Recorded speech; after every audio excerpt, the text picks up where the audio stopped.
Discovery Channel. Praise you, God. Praise you, Jesus. A wing and a prayer, quite literally, asking exclusively to a key member of Team Melinda, and that is Pastor Joel Osteen. Also inside the mind of Edward Snowden, who is the man who's revealed America's secrets and gone to pot America's obsession with marijuana. We brought you the story of the pot moms of Beverly Hills. Tonight, a man who's had his own struggles with addiction, why Patrick Kennedy is leading the charge against legalizing cannabis. But I want to begin with a day of graphic and sometimes shocking testimony in George Zimmerman's trial. CNN's Martin Savage has the latest. Martin. Yeah, today was a day where the courtroom was really transported back in time, taken back to that fateful night where Trayvon Martin, the 17-year-old, was killed by George Zimmerman. That's not a contest, really. It has always been said that George Zimmerman killed the teen.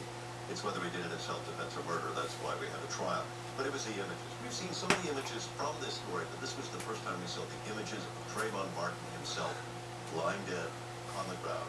It was a shock to the courtroom. I think it was safe to say it was a shock to the jury as well. To see just a young teen lying lifeless on the ground, the images had tremendous impact. They humanized what up till now has been basically an argument between defense and prosecution. So those images extremely powerful. Pierce.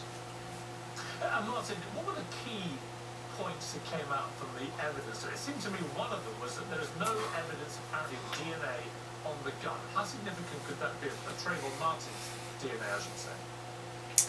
Right, well, and this is an issue because, of course, there has been some talk that there may have been a struggle over the weapon. And then at one point, Trayvon Martin put his hand on the gun, reached for the gun. So trying to figure out whose DNA, especially his, if it were found on the weapon, would be significant. However, there are going to be those that argue, look, it was not good weather-wise that night. It was raining, and at times raining a lot. So it's possible that in the hours it took to process the scene, some of that DNA could be washed away. I will point out one of the significant pieces of testimony that came out today was a first responder who talked about showing up and trying to revive the young teen. This is moments after he shot. It was pretty emotional stuff. Take a listen. What did you do upon hearing those bubbling sounds from Trayvon Martin's chest?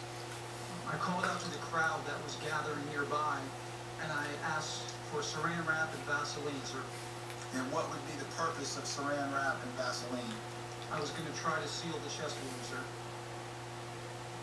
He's literally trying to plug that wound.